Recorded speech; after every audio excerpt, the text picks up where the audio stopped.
नमस्कार। आपको और आपके परिवारजनों को मेरी तरफ से दीपावली की हार्दिक शुभकामनाएँ। माता लक्ष्मी आपके घर के ऊपर कृपा बनाए और हम सभी को कभी भी कैसी भी समस्या का सामना ना करना पड़े, मैं ये माता से यही प्रार्थना करता हूँ। आज की वीडियो में हम आप लोगों को दीपावली से रिलेटेड जो भी हमारी जो पूजा की जो समय है, उसको हम आपको लोगों को बताएँगे। उसी के साथ-साथ मैंने आप लोगों के साथ में कुछ ऐसी चीज़ें शेयर करी थी जिसकी वजह से 1 से 7 नवंबर का जो समय है वो बहुत ख़राब है।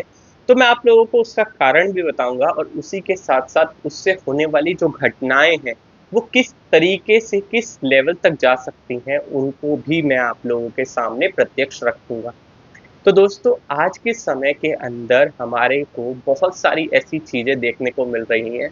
अगर मैंने आप लोगों को जो कल की वीडियो में बताया कि 1 से 7 नवंबर दीपावली से जस्ट बाद में आप लोगों के लिए बहुत ज़्यादा खराब रहेगा। वहीं अगर आप देखोगे तो दीपावली अभी आई है और इसी से जुड़े हुए मतलब दीपावली ख़त्म भी नहीं हुई, उससे पहले ही ऐसे-ऐसे धार्मिक मुद्दे सामने आने लग गए हैं और उसकी वजह से बहुत बड़े लेवल पे अब लड़ाई झगड़े हो रहे हैं। अभी आप देखिए कि मुंबई के अंदर हिंदू और मुस्लिम के बीच में बड़ा विवाद हुआ सिर्फ और सिर्फ इस बात पे कि जो सामाजिक क्षेत्र बिल्कुल साथ के हैं, जहाँ पर दोनों कम्युनिटी के लोग रहते हैं, वहाँ पर दीपावली को नहीं मनाया जाएगा। अब आप ये देखिए, ये पहली बार ऐसा हुआ है। आज से पहले कई जगहों पे मतलब अगर आप देखोगे तो बहुत सारे ऐसे त्योहार हैं जो हिंदुओं के और जो मुस्लिमों के ऐसे मनाए जाते थे, मगर अभी के समय जो दीपावली जो बहुत ही बड़ा त्योहार है, उसके लिए रोक लगाई गई।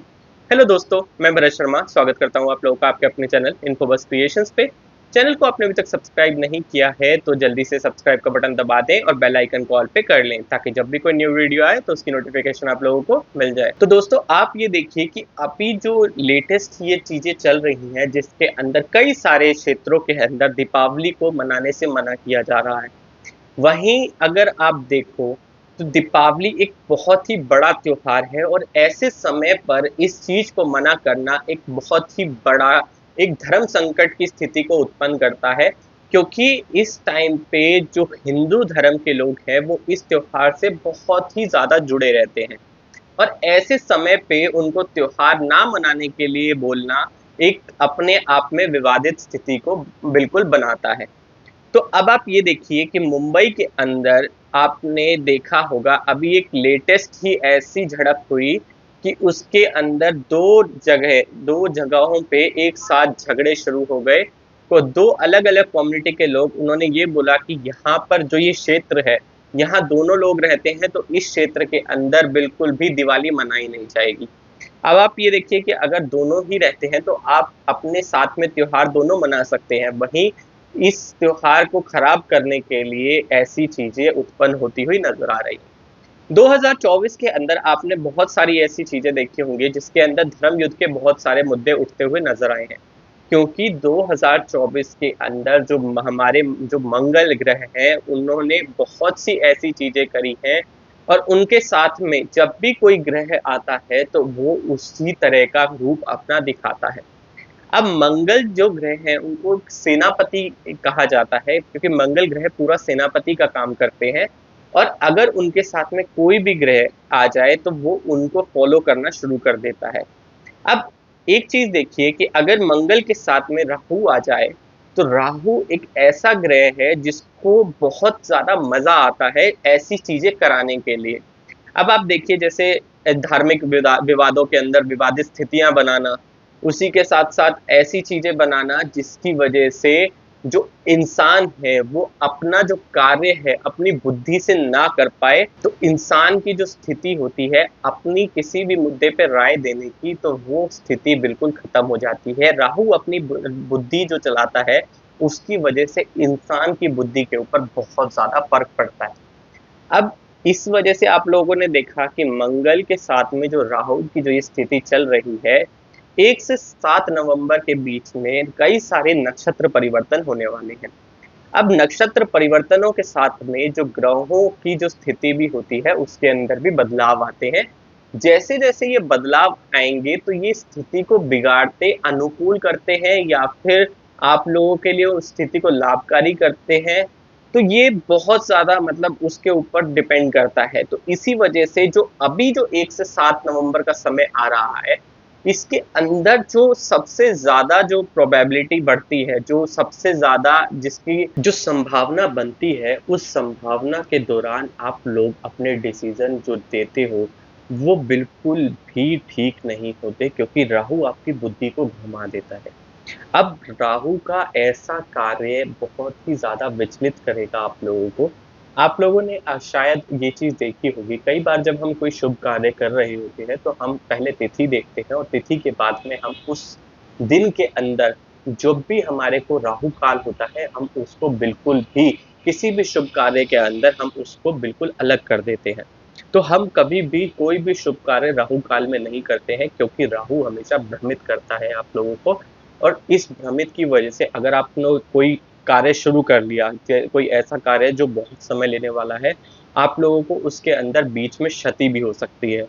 आप लोगों को कई बार ऐसा भी होगा कि अगर आप कहीं भ्रमण के लिए निकले हो और आप लोग दूर जाना है आप लोगों को, आप रास्ता भटक जाओगे। तो ये चीज़ें राहु काल के अंदर बहुत ज़्यादा संभावित स्थितियाँ हैं जो हो जाती हैं। तो 1 से 7 नवंबर के अंदर आप लोगों को कई सारी ऐसे नक्षत्र परिवर्तन और ग्रहों की दशा परिवर्तन जैसे होगी, तो इसकी वजह से जो काल उठ के आ रहा है, उसके अंदर बहुत ही बड़ी संभावना है लोगों की मृत्यु की, क्योंकि ये समय बिल्कुल भी ठीक नहीं रहेगा। और इसके अंदर जो देश से बाहर, जो विदेशों के अंदर होने वाली जो अभी घटनाएं हैं, जो युद्ध की स्थिति है, वो भी बिगड़ती हुई नजर आने वाली है।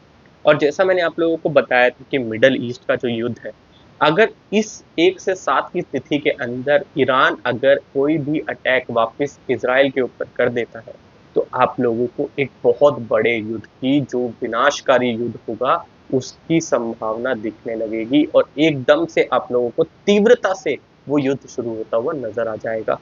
क्योंकि इसको इस टाइम पे बहुत ही ज़्यादा समय अपनी तीव्रता को पकड़ लेगा और कोई भी आप ऐसी चीज़ देख लो जिसके अंदर आप लोगों को लगे कि समय लगने वाला है, वो बिल्कुल बहुत ही जल्दी तीव्रता से होनी शुरू हो जाएगी। तो इसके अंदर आप लोगों को ध्यान रखना है, किसी भी तरीके का अगर आप लोगों को कोई भी ऐसा कुछ लगे कि आपको कष्ट आने वाला है, तो आप इस टाइम के ऊपर अपनी उन अनुकूलता को बनाए रखें, नहीं तो आप लोगों को बहुत बड़ी दिक्कत आएगी। और एक बात और, अपनी जो फाइनेंशियल थिंग है उनको भी प्लान करके रखें। अगर आपने अपने फाइनेंस को प्लान करके रखा इस समय के लिए, तो आप लोगों के लिए ठीक रहेगा, नहीं तो इस समय के अंदर आप लोगों को कई सारी जो आप लोगों की धन से रिलेटेड जो समस्याएं हैं वो भी आ सकती हैं। तो इस वजह से इस चीज का बिल्कुल बहुत ज्यादा ध्यान रखना है आप लोगों को। अब एक चीज और बताता हूँ मैं कि दीपावली का जो समय है, जो दीपावली की पूजन का जो समय है, वो क्या है। अब कुछ लोग 31 अक्टूबर को दीपावली मना रहे हैं, वहीं कुछ लोग 1 नवंबर को दीपावली मना रहे हैं। मैं आप लोगों को दोनों ही समय बता देता हूँ। दीपावली वैसे 31 अक्टूबर को मनाई जानी चाहिए, क्योंकि कार्तिक मास की जो अमावस्या का टाइम है वो 31 अक्टूबर को ही बनता है। मगर एक कारण और भी बनता है, जो आप लोग देखते हो कि 1 नवंबर को जो अमावस्या है वो शुरू हो रही है, मतलब उजला जो है वो 1 नवंबर से शुरू होगा। तो इसी वजह से कई लोग 1 नवंबर को ही अमावस्या का दिन मान रहे हैं। मगर अब मैं आप लोगों को बताता हूँ कि दीपावली का जो आप लोगों को लक्ष्मी पूजन करना है, उसका समय क्या होना चाहिए। जो 31 अक्टूबर है, 31 अक्टूबर को आप लोगों को 6:31 से 8:30 तक का जो ये समय है, ये लक्ष्मी पूजन के लिए शुभ समय है। इस टाइम पे स्थिर लगन है, इसी वजह से आप लक्ष्मी जी की पूजा कर सकते हैं। स्थिर लगन इसलिए क्योंकि इस टाइम पे जो लक्ष्मी जी है वो स्थिर अवस्था में होती है, इसी वजह से हम लक्ष्मी जी की पूजा करते हैं। चलित अवस्था में कभी भी हम लक्ष्मी जी की पूजा नहीं करते हैं। वहीं 1 नवंबर को जो हमारा जो समय आता है, वो 5:38 से 6 और आप लोगों को थोड़ा सा ही समय मिलेगा 17 मिनट तक का। तो ये जो थोड़ा सा अंतकाल है, जो जिस टाइम पे आप लोग लक्ष्मी जी को स्थिर अवस्था में पूज सकते हैं। तो ये बहुत बड़ा ऐसा ऐसा समय आएगा जिसके अंदर आप लोगों के लिए लाभकारी रहेगा लक्ष्मी जी का पूजन का समय काम का कार्य करना। अब इसी के साथ-साथ एक चीज़ और बताता हूँ, कई लोग दीपावली के अंदर अपनी सिद्धि प्राप्ति के लिए भी पूजन करते हैं और इसके लिए आप लोगों के लिए सबसे अच्छा जो समय मैं आप लोगों को बता रहा हूँ, वो होगा 12:40 रात को और सुबह के 2:50 तक का। इस टाइम पे आप लोग अपनी सिद्धि प्राप्ति के लिए पूजा कर सकते हैं। ये बहुत स्थिर लगन है और इसी वजह से आप लोगों को बहुत ही अच्छा इसका लाभ मिल जाएगा। आप जो भी पूजन करेंगे, उसका लाभ आपको अच्छा लेवल का मिलेगा क्योंकि ये समय आप लोगों के लिए उसको बढ़ोतरी देता है। अब एक बहुत बड़ी बात आई है सामने कि जैसे मैंने आप लोगों को बताया था कि जो मंगल जो सेनापति हैं, उनके साथ में जो राहु है, वो अपना कार्य कर रहा है अभी। मगर अब 10 नवंबर को जो केतु है, केतु का भी नक्षत्र परिवर्तन होने वाला है और जैसे ही केतु का नक्षत्र परिवर्तन होगा, तब भी आप लोगों को कुछ ऐसी घटनाएँ देखने को मिलेंगी और इसमें सबसे बड़ी बात मैं आप लोगों को एक चीज़ बताता हूँ, जो मिडल ईस्ट का जो ये वॉर चल रहा है ना इज़राइल का, तो इज़राइल के लिए जो आप लोगों को सबसे ज़्यादा क्षति पहुँचाने वाला जो ग्रह था, वो केतु ग्रह ही था।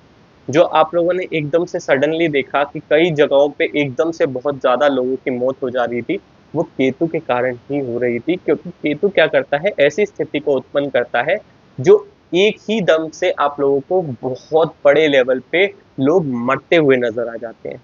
तो ये चीज़ें उसकी वजह से हो रही थी और ऐसा ही कुछ अब 10 नवंबर के बाद में आप लोगों को कुछ देखने को मिल सकता है। तो दोस्तों आशा करता हूँ वीडियो आप लोगों को पसंद आएगा। वीडियो पसंद आया हो तो लाइक करें, शेयर करें अपने दोस्तों के साथ में। आज की वीडियो में इतना ही। धन्यवाद।